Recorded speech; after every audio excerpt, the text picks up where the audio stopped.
Muy buenos días. Gracias a Dios tenemos este tiempo, domingo 15 de enero, un grato tiempo para estar acá buscando al Señor, un agradable clima. Gracias a los hermanos ahí en la alabanza, por ahí vi un rostro nuevo. Y gracias a Dios por tu vida, hermano René. Gracias a Dios que estás ahí y has estado sirviendo, y gracias también a nuestro hermano Fernando, que ha estado impulsando a que más hermanos se estén integrando al ministerio de la alabanza. También a los hermanos aquí en multimedia, que aunque no lo crean es un dolor de cabeza a veces mantener todo en orden, las cosas. Entonces gracias, hermanos, por el trabajo que hacen. Y también por ahí veo algunas caritas, ¿verdad? Y gracias a Dios que estamos en este tiempo para buscar el rostro del Señor. Comentarles, hermanos, nada más que en esta semana, empezando mañana, tenemos el seminario. Entonces ya concluimos con esta materia, la última materia del diplomado en Biblia y Teología. Entonces, aquellos que han estado interesados, que quieren entrar, les invitamos para que puedan estar como oyentes. Hay un costo para los oyentes también, y que puedan estar conociendo, viendo pues de la palabra de Dios, el conocimiento de la teología. Es muy rica la enseñanza. Entonces tenemos la clase de Teología 4, iniciamos mañana y es de lunes a viernes de 7 a 11 de la noche. Pues aquellos que estén interesados, acérquense conmigo por favor al finalizar. Y también, pues como hemos solicitado en otras ocasiones, aquellos hermanos, hermanas aquí en la iglesia que tengan el deseo, la manera de poder apoyar con los alimentos, ya sea traer una parte de los alimentos o las bebidas o algo, es de gran ayuda. La ocasión pasada tuvimos unos 35, 36 estudiantes. Entonces, pues usted sabe, no es muy fácil preparar todas las cosas para tantos alumnos, ¿verdad? Pero sabemos que es de mucha bendición, y por lo menos hay 3 a 4 iglesias que son beneficiadas por este seminario. Por favor, ténganos en oración para que ese tiempo sea verdaderamente edificante para todos nosotros aquí en la iglesia. Muy bien, pues ese era mi anuncio nada más para esta mañana. Quiero iniciar este mensaje hablando acerca de las fiestas no de que hacemos, ¿verdad? Las fiestas que Dios estableció en el Antiguo Testamento.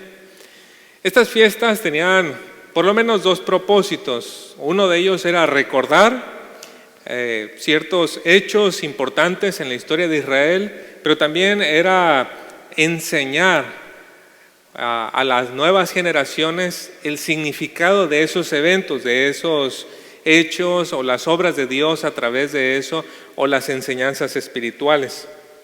Y había 2 fiestas en particular muy importantes en Israel y que nosotros por lo menos conocemos bien. Una es la fiesta de la Pascua, la primera de las fiestas, y la segunda era la fiesta de los panes sin levadura. En la fiesta de la Pascua se le recordaba al pueblo de Israel el tiempo en el que ellos estuvieron como esclavos en Egipto.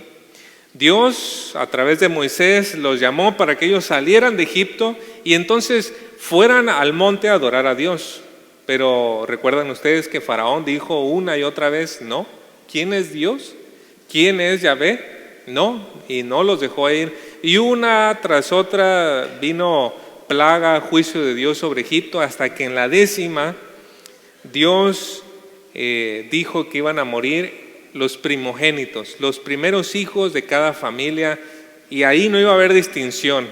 Si eras judío, si eras israelita o si eras egipcio, iba a llegar la muerte al primer hijo de cada familia, a menos que se sacrificara un animalito, un cordero, un chivo, debidamente hecho con las instrucciones de Dios, para poner la sangre en los dinteles de las puertas, las ventanas, y de esa manera el ángel del Señor pasara de largo de las casas.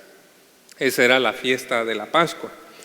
Y bueno, los egipcios no hicieron la Pascua, y debido a ello vino el juicio de Dios, y eso sucedió en la noche. Entonces los egipcios empezaron a apremiar al pueblo, a decirle, ustedes tienen que salir de aquí, ya.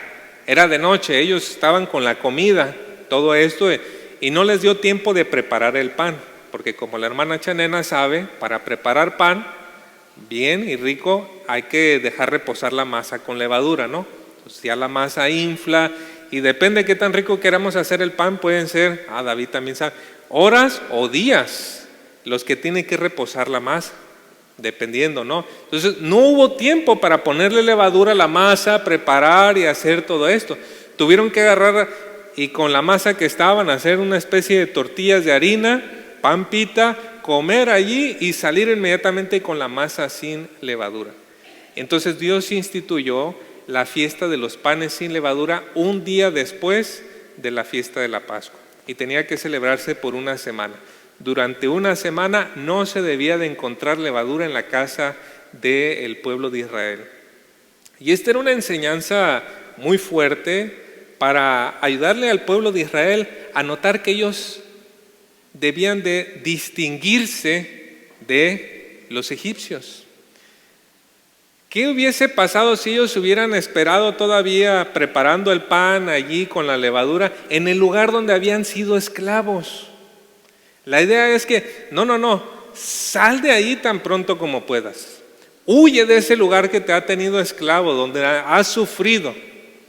Y de esa manera la levadura vino a tomar el significado de la maldad, de la contaminación, de la corrupción, de esa idea de que no te puedes quedar en ese lugar donde has sido esclavo por algún tiempo. Tienes que salir de allí inmediatamente.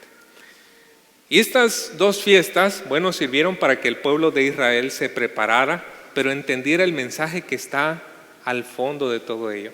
El pasaje del día de hoy precisamente utiliza estas dos fiestas, pero las aplica a una situación bastante concreta en la iglesia. Una situación muy vergonzosa y dolorosa que estaba afectando el cuerpo de Cristo y estaba dañando la imagen de Cristo hacia afuera, hacia las personas del mundo. Para llegar al entendimiento de esto, quiero invitarles al pasaje de 1 de Corintios, capítulo 5, versículos del 1 al 8. 1 de Corintios, capítulo 5, versículos del 1 al 8. Y con este pasaje estaremos viendo que el Señor llama a su pueblo a vivir una vida apartada para Él. 1 Corintios 5, del 1 al 8. Cuando lo encuentre, por favor, acompáñenme poniéndose de pie y mientras doy lectura, si por favor me sigue con su vista.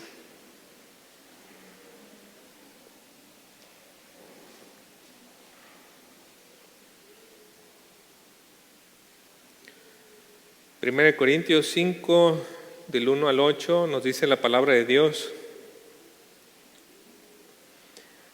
De cierto se oye que hay entre vosotros fornicación, y tal fornicación cual ni aun se nombra entre los gentiles, tanto que alguno tiene la mujer de su padre, y vosotros estáis envanecidos. ¿No debierais más bien haberos lamentado para que fuese quitado de en medio de vosotros el que cometió tal acción?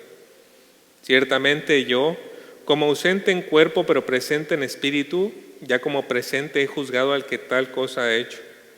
En el nombre de nuestro Señor Jesucristo, reunidos vosotros y mi espíritu con el poder de nuestro Señor Jesucristo. El tal sea entregado a Satanás para destrucción de la carne, a fin de que el espíritu sea salvo en el día del Señor Jesús.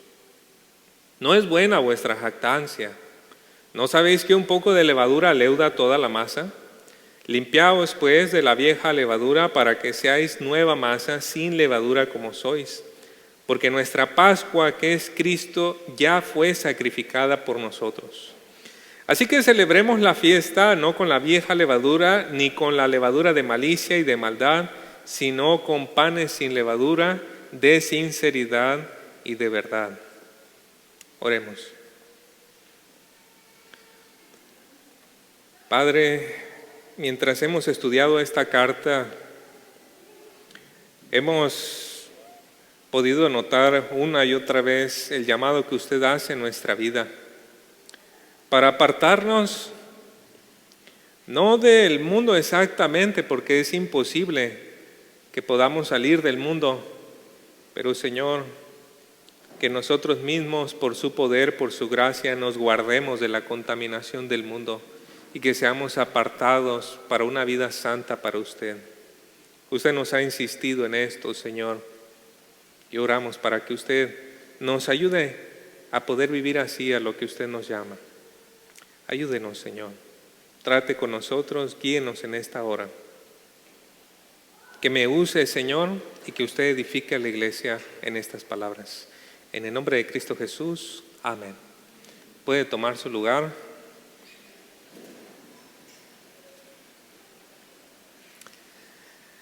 La iglesia tiene que caminar al filo de la navaja, como decimos, en lo que concierne a su misión en el mundo. Por un lado, la iglesia debe acercarse al mundo. La iglesia debe de ser sensible, debe de sentarse a la mesa con el mundo, debe de ser afectada por el dolor del mundo. Esto es lo que nosotros diríamos que es como la encarnación de la iglesia. Así como nuestro Señor se encarnó, vino y estuvo con pecadores, la tarea de la iglesia, aparte de ella, es también encarnarse. La iglesia se debe de encarnar. Por otro lado está el hecho de que la iglesia se debe de separar, apartar, guardar de la contaminación del mundo. Y perder uno de estos dos es perder el balance y caer en alguno de los extremos, ya sea que nos vayamos al extremo del libertinaje y hagamos toda clase de cosas justificándolas, o ya sea que caigamos en el extremo de convertirnos en un monasterio y alejarnos completamente de toda la sociedad, sus problemas, sus pensamientos y todo eso. Y ambos extremos históricamente han sido peligrosos para la iglesia. La historia de la iglesia ha tenido periodos largos, decenas hasta cientos de años, donde la iglesia se ha inclinado hacia uno u otro de los extremos y ninguno de ellos es bueno. La iglesia de Corinto es un ejemplo de una iglesia que se ha ido a un extremo. Ese extremo de encarnarse, no exactamente en el mundo, sino el mundo dentro de la iglesia. Porque el mundo, las ideas, los pensamientos, las prácticas se habían metido dentro de la iglesia. Y Pablo ya ha señalado la manera en que eso ha sucedido. Porque el mundo va tras lo que es deslumbrante, lo que es excelente, lo que es notorio, lo que es aplaudible delante de las personas. Alguna habilidad, alguna clase de cosa, qué sé yo.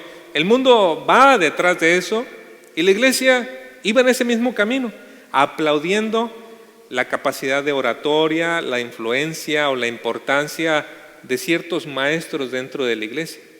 Así que la iglesia de Corinto decía: yo soy de Pablo, yo soy de Apolos, yo soy de Cefas, y cada uno allí con su preferido. Y Pablo dice: eso es orgullo mundano, eso es orgullo mundano. Pero nuestro texto ahonda en un problema más escandaloso y pareciera que no tiene sentido con lo que se ha dicho anteriormente, pero el problema sigue siendo el mismo. El mundo se había infiltrado dentro de la iglesia. Había uno de los miembros que estaba cometiendo un grave pecado de inmoralidad sexual. Y la reacción que la iglesia tuvo ante ese miembro deja ver qué tan grave era la situación.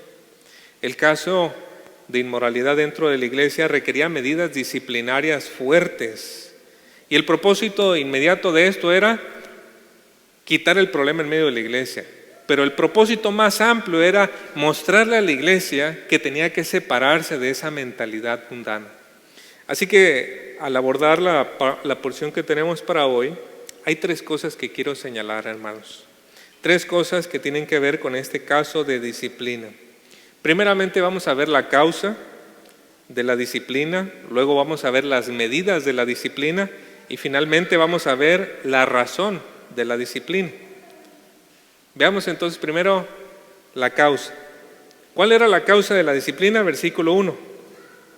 De cierto se oye que hay entre vosotros fornicación, y tal fornicación cual ni aún se nombra entre los gentiles, tanto que alguno tiene la mujer de su padre.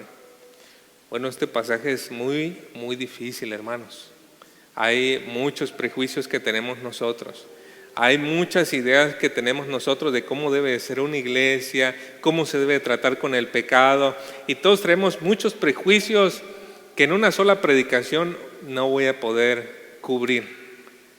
Pero si eso no hiciera suficientemente complicado el texto también tiene otras complicaciones gramáticas y sintácticas que lo hacen también bastante difícil. Empezando con la primera palabra. La primera palabra, desierto, es la palabra griega holos y significa completo. Nosotros conocemos la palabra holístico, algo completo, ¿no? Aquí entonces, ¿cómo introducir esa palabra aquí? Bueno, tal vez se pudiera traducir como en suma de todos los problemas que han tenido tienen la inmoralidad sexual. O también otras versiones han traducido esa palabra como por todas partes se oye que hay este problema de inmoralidad. Bueno, ambas traducciones están allí, posibles, pero ambas, lo importante es que enfatizan un problema fuerte dentro de la iglesia. Hay un problema fuerte. La iglesia de Corintio tenía entre sus miembros a un varón que mantenía una relación con la esposa de su padre, o sea, su madrastra. Y ¿sabe? Tanto la cultura romana y la cultura griega, que tenían muy baja su ética en la cuestión sexual, tanto una como la otra tenían un rechazo en contra de relaciones sexuales dentro del vínculo familiar. O sea, inclusive la gente del mundo que aceptaba que hubiesen mucha clase de pecados y los veían como aceptables y decentes, hasta para ellos se les hacía escandaloso pensar que alguien estuviera en una relación sexual dentro del vínculo familiar. Y la iglesia tenía este problema dentro. Y este problema era delicado porque la imagen pública de Cristo estaba siendo insultada por causa de un miembro de la iglesia. Hay que recordar, hermanos, que la iglesia es el cuerpo de Cristo.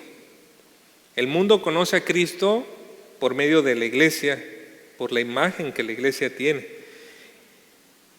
Un miembro que hacía pecados que hasta la sociedad pagana condenaba solo traía afrenta y vergüenza al nombre de nuestro Señor Jesucristo. Pero ese no era el problema más grande, hermanos. O sea, era un problema escandaloso, feo, terrible en la imagen de la iglesia, pero había algo más feo todavía que eso.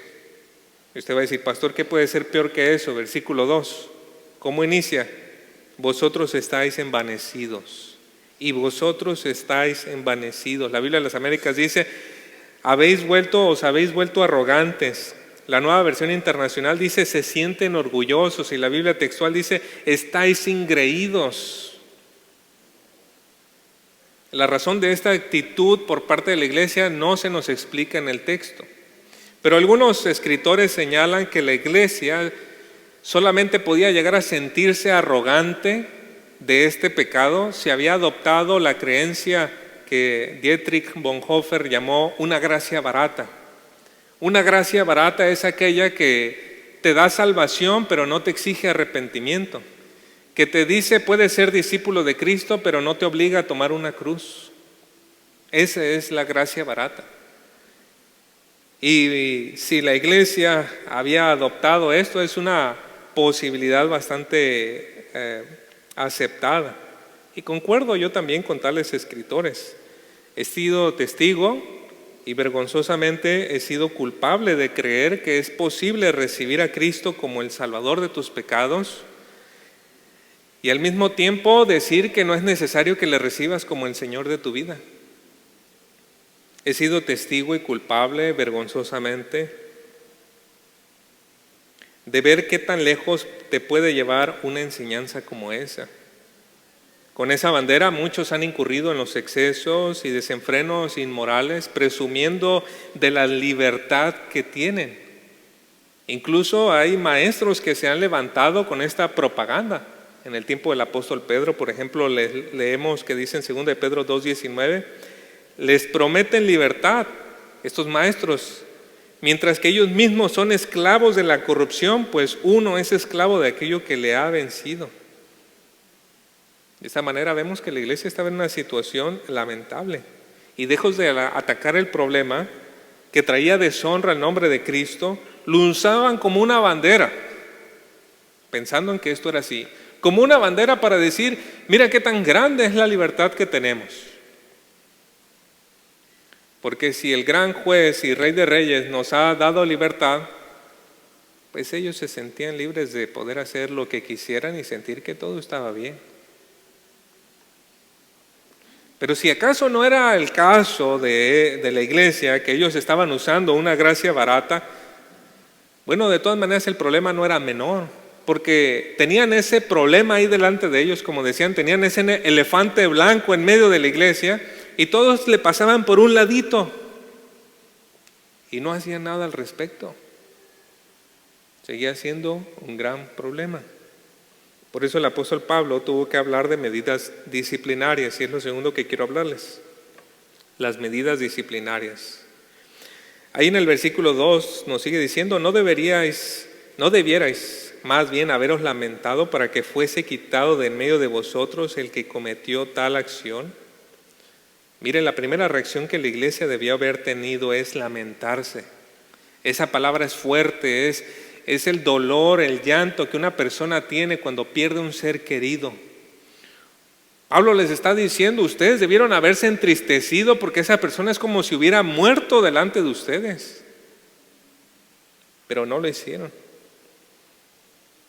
Y la reacción de una iglesia, de todos nosotros, hermanos, cuando se descubre que alguien está llevando una doble vida, que ha escondido por algún tiempo o incluso que ha llevado abiertamente, la reacción de nosotros debe de ser dolor en nuestro corazón.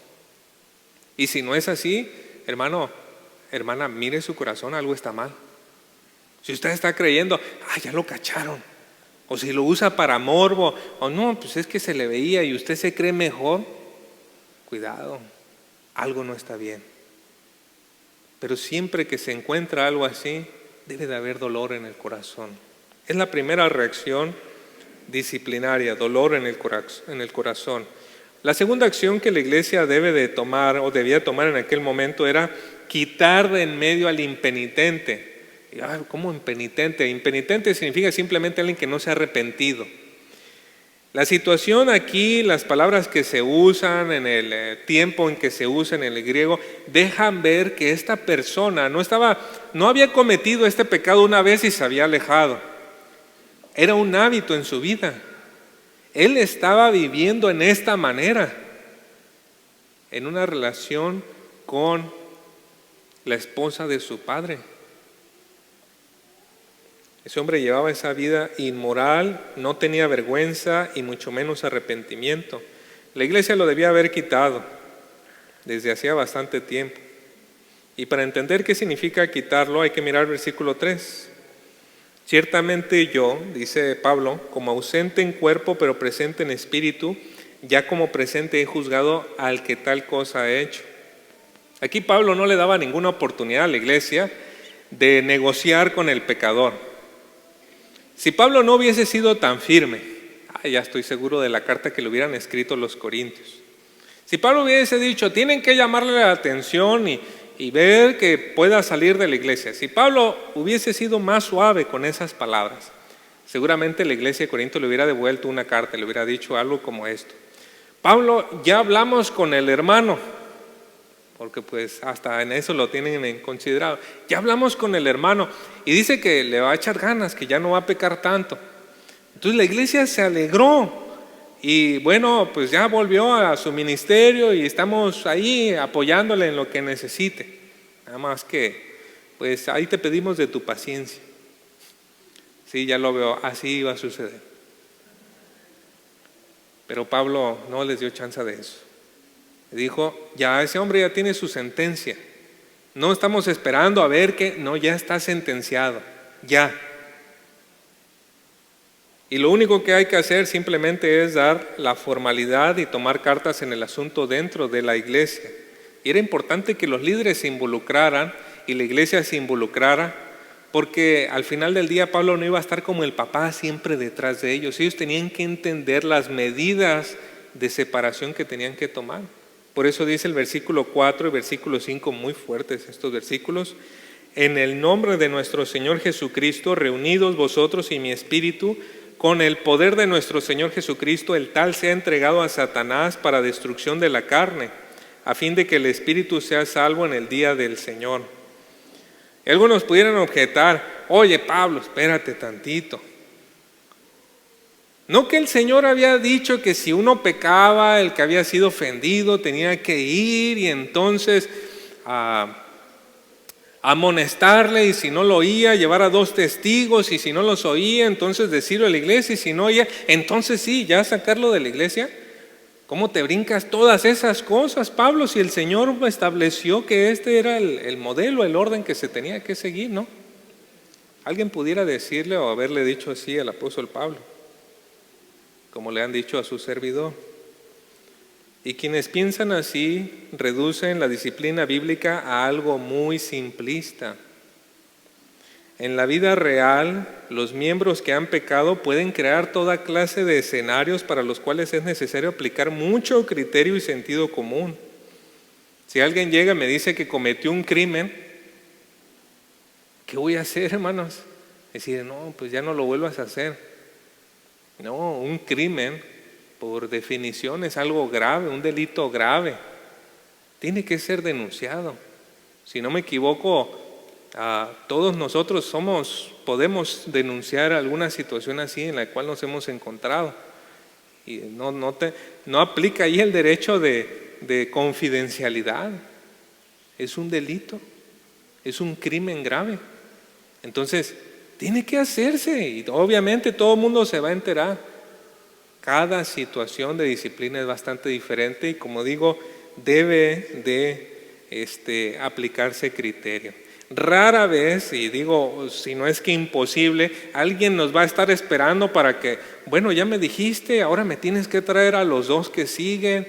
Y bueno, no, hermanos, a veces vas a confrontar a una persona y esa persona le va a decir a todo el mundo, y ya se brincó 3 pasos. Entonces, el proceso de disciplina de Mateo 18 solamente nos ayuda a ubicarnos en el proceso y no nos dice exactamente qué tenemos que hacer siempre y en todos los casos. El caso de disciplina con el que Pablo estaba tratando era evidente y dejaba ver que el miembro no era en realidad un cristiano. Mateo 7:21 nos dice: no todo el que me dice Señor, Señor entrará en el reino de los cielos, sino el que hace la voluntad de mi Padre que está en los cielos. Cuando leemos la expresión del texto donde Pablo dijo, el tal sea entregado a Satanás, es una expresión fuerte, ¿no, hermanos? En otra porción, 1 Timoteo 1:20 nos dice esto también, entre los cuales están Himeneo y Alejandro, 2 personas conflictivas, dice, a quienes he entregado a Satanás, y mira el propósito, para que aprendan a no blasfemar. ¿Qué es entregar a Satanás, pastor? Es apartar, es quitar a alguien de la iglesia que decía ser cristiano, decía ser miembro de la iglesia, pero que con su vida ha mostrado todo lo contrario. Entonces esa persona es retirada de la bendición, es retirada de la protección de Dios que Él ofrece dentro de la iglesia a los miembros, para que entonces Satanás haga de la vida de esa persona una vida de cuadritos, como decimos, una vida bastante difícil. Y suena terrible, hermanos, pero Dios puede usar eso para un bien. ¿Sabe usted quién fue entregado a Satanás en el Antiguo Testamento? Job. Job fue entregado a Satanás. ¿No es cierto? Satanás se acercó con Dios y le dijo, pues, le has dado todas las cosas, ¿cómo no? Y el Señor lo entregó, le dijo, ahí te va, solamente no toques su salud, no toques la integridad física de él. Y Satanás volvió a él y dijo, no, pues es que piel por piel, o sea, él te va a seguir porque él está con salud todavía. A ese momento Job ya le había quitado hijos, posesiones, todas las cosas, y Job, ¿qué había dicho? El Señor dio, el Señor quitó, sea bendito el nombre del Señor. Un propósito bueno, trajo una alabanza como nunca y nos ha dejado un ejemplo precioso para todas las generaciones que siguen de que podemos alabar y honrar al Señor en medio de las situaciones más difíciles de nuestra vida. Pero más allá todavía, en ese momento donde Job ya estaba con este problema en su piel, con mucho dolor en su corazón y sus amigos que no le ayudaban para nada, encontró que habiendo sido entregado a Satanás en esa manera, pudo conocer a Dios en una forma más profunda. ¿Y cómo lo sabemos? Porque el propio Job lo dijo. Job 42:5: de oídas te había oído, mas ahora mis ojos te ven. Hay algo muy diferente entre escuchar algo y verlo, ¿no? Usted puede escuchar un concierto, pero ¿qué tal ir a verlo? Oh, pues sí, hay mucha diferencia. Hay gran diferencia. Y así mismo Job está pensando en Dios. Antes te había escuchado y mi experiencia y conocimiento de ti sí eran cercanos, sí eran fuertes, pero ahora esto ha sido mucho más profundo y fue a través de haber sido entregado a Satanás. El propósito de Pablo de que este hombre fuese entregado a Satanás es que le fuera tan mal, de tal manera que sus deseos impuros, es decir, su carne, fuera destruida al punto de ser llevado al arrepentimiento. Y claro que ese era el deseo de Pablo, pero el pecador puede decir, pues no, y endurecer más y más su corazón, al punto de terminar hasta muerto. Y Dios, hermanos, le dio esa autoridad a la iglesia. La iglesia puede hacerlo. Por eso le escribió Pablo a la iglesia, háganlo. La iglesia lo puede hacer. El Señor también lo dejó así. Mateo 18, del 17 al 20, ya cuando se ha llegado a confrontar un pecado, dice: y si rehúsa escucharlos, dilo a la iglesia, y si también rehúsa escuchar a la iglesia, sea para ti como el gentil, el recaudador de impuestos. En verdad, versículo 18, os digo, todo lo que atéis en la tierra será atado en el cielo, y todo lo que desatéis en la tierra será desatado en el cielo. Es una frase para hablar de autoridad. Versículo 19, además os digo que si dos de vosotros se ponen de acuerdo sobre cualquier cosa que pidan aquí en la tierra, les será hecho por mi Padre que está en los cielos. Y 20, porque donde están dos o tres reunidos en mi nombre, allí estoy yo en medio de ellos. Para que una persona sea entregada a Satanás solamente se necesitan dos personas dentro de la iglesia que estén de acuerdo con Cristo. Solo eso, hermanos, porque casi siempre nadie quiere meter las manos al fuego en entrarle a esa batalla, ¿verdad? Solamente se necesitan dos personas, por lo menos, de acuerdo con Cristo, en que esa persona, después de habérsele llamado la atención y haberse hecho todo lo indicado, y esa persona sigue sin arrepentirse, siendo un miembro de la iglesia, se entrega a Satanás con el expreso propósito de que le vaya muy mal y pueda reflexionar de las cosas en que él ha hecho mal. ¿No es cierto, hermanos, que a través del sufrimiento Dios nos habla más claro? Dijo un escritor famoso: cuando nos va bien, Dios nos susurra; cuando nos va mal, Dios nos grita. Y lo escuchamos claramente, ¿no? ¿Sabe qué es lo difícil con llevar a cabo la disciplina? Dos cosas, hermanos. No nos gusta señalar los pecados de otros directamente. No nos gusta. Una vez, y creo que algunos de aquí me acompañaron en esa ocasión, una vez estuvimos en una iglesia. Comenzó la predicación y entró un señor con unos harapos en pasadísimo estado de ebriedad, con una botella de Valentina de vidrio de 4 litros en una mano y con un crucifijo como el que usa el Papa. Entró, se puso entre las primeras filas, levantó así el crucifijo cuando estaba el predicador. Yo dije, esto debe ser una broma. Pero ya se están pasando con esta broma de la iglesia, una representación. Dije, no. Y yo estaba allí viendo, dije, en algún momento tiene que parar. El predicador seguía hablando y la gente estaba como si nada. Y yo los volteaba a ver y dije, sí, tiene que ser un drama, porque nadie estaba volteando a hacer nada. El hombre estuvo sosteniendo su crucifijo como 3 minutos ahí. Agarró agua y le llevó agua al predicador.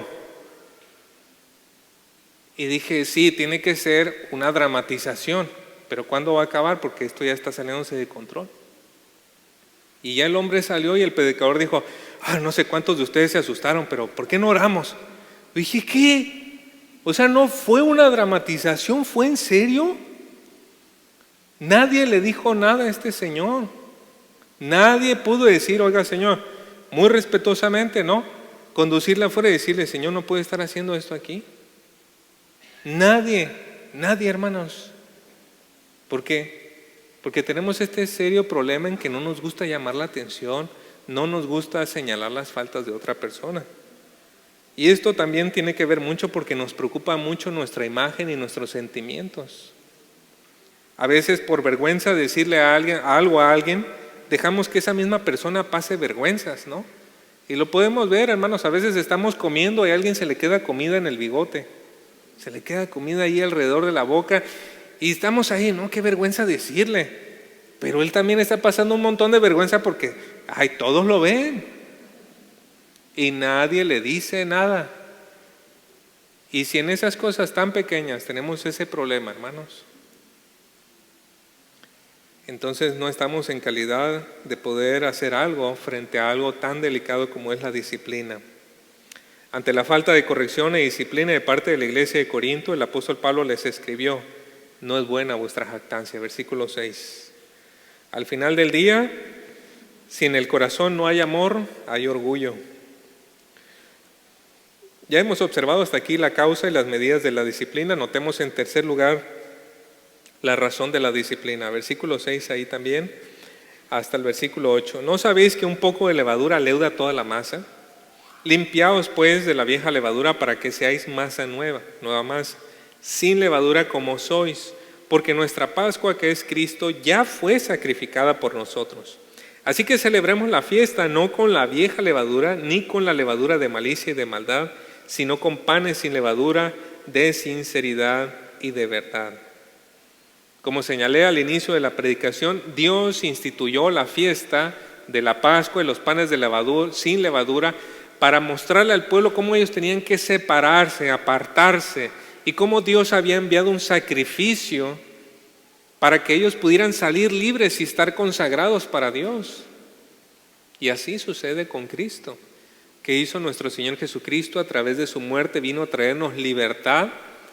Y ahora lo que significan los panes sin levadura es vivir una vida de santidad, una vida de, como dice ahí al final del versículo 8, de sinceridad y de verdad. Y es muy interesante esa palabra sinceridad, porque se refiere a algo que es probado a la luz del sol. ¿Ha ido usted a veces a comprar algo y está todo oscuro el negocio? Y lo compra y cuando sale todo roto, feo, y mira, pues sí, el que tiene el negocio sabe que si tiene oscuro usted no se va a fijar en los detalles. Pero si usted agarra algo y lo pone a la luz, entonces lo empieza a mirar y dice, sí, esto es algo bueno. Que nuestras vidas sean así, sinceras, a la luz del sol, de los ojos de Dios, de su pureza y de su santidad. Desde lo más interno de nosotros vivir así. Debemos tener siempre presente el sacrificio de Cristo por medio del cual nos ha otorgado libertad, y debemos de tener bien en claro, hermanos, que Dios nos llama a una vida apartada para Él. Aquí quiero empezar a concluir. Podrá sonar muy extraño, hermanos, pero uno de los beneficios de ser miembro de una iglesia de sana doctrina es que usted será disciplinado si se empieza a apartar del camino del Señor. Aplicará diferente en cada caso, por supuesto, pero al final se beneficiará porque se buscará que el miembro vuelva a los caminos del Señor. Y honestamente, yo quisiera que si me empiezo a descarriar, alguien me jale las orejas, porque no queremos estar lejos del Señor, ¿no es cierto, hermanos? Es uno de los beneficios y bendiciones. Esto es así, hermanos, porque uno de los más altos valores que la iglesia sostiene, y no digo solamente de nuestra iglesia, pero la iglesia cristiana, es que la iglesia debe vivir una vida apartada y en santidad para Dios. Sobre esto, hermanos, debemos de luchar contra el pecado desde la misma raíz. Si usted y yo no estamos peleando contra la avaricia, contra la lujuria, contra la envidia o contra la amargura, ahorita, en meses, en años, vamos a estar peleando contra el robo, contra el adulterio, contra la calumnia, contra la violencia física, porque los pecados comienzan aquí, pero si no empiezas a trabajar allí, empieza a ser evidente para todos y empieza entonces a verse en toda clase de maldades y atrocidades en nuestras vidas. Yo quiero animarle a que tome un momento en este día, tome un momento para considerar cuál ha sido su lucha contra el pecado. ¿Cuál ha sido esa lucha, hermano, hermana? ¿Con qué ha estado batallando últimamente? Espero que no sea con una cosa escandalosa, ¿verdad? Que después salga a la luz. Pero ¿con qué está batallando en su mente, en su corazón? Y yo quiero animarle a que usted renueve sus fuerzas, porque seguramente llega un momento en que usted se cansa. Llega un momento en que usted dice, hay peores personas que yo. Llega un momento en que dice, pues no es tan grave, no me ha llevado a cosas feas.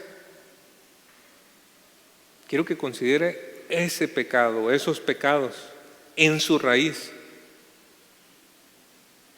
y que pueda buscar al Señor, pedirle perdón a Él y que Dios le renueve sus fuerzas para luchar contra eso. Y quiero animarle a alguno que esté aquí que si es esclavo del pecado, busque a Cristo. Solo Él le puede dar libertad. El que comete pecado es esclavo del pecado. Pero si el Hijo los hace libres, serán verdaderamente libres. Oremos. Señor, usted nos llama a una vida apartada, Señor, una vida de santidad. Y dentro de nosotros tenemos una lucha constante. Quien no lo puede reconocer es porque quizá ya está muy lejos y ha cometido ya cosas en las cuales se ha vuelto insensible. Padre, pero por favor ayúdenos. Y allí donde no hay sensibilidad, traiga sensibilidad. Y donde no ha habido dolor, traiga dolor. Y donde no ha habido arrepentimiento, traiga arrepentimiento, Señor, sobre nuestra iglesia. Para que nosotros podamos apartarnos y ser una masa limpia, sin levadura para usted, Señor. Pero también quiero rogar, Señor, por aquellos que no han conocido esta libertad en Cristo, que todavía, Señor, siguen esclavos de sus deseos, siguen esclavos de los deseos sexuales, siguen esclavos de la amargura, la falta de perdón, siguen esclavos de los pensamientos que no los dejan dormir, que los mantienen ahí atorados, que les roban todo el gozo, chupan toda su energía y les quitan todo lo que puede haber de vida en ellos, Señor. Ruego por esas personas, que sé que debe de haber más de uno aquí entre nosotros. Oh Señor, para que usted traiga verdadera libertad y esa vida abundante que Cristo prometió venga sobre él o ella. Pedimos esto, Señor, y damos gracias por la gran bendición que nos concede de conocer estas cosas a través de su palabra. En Cristo Jesús. Amén. Que el Señor les bendiga.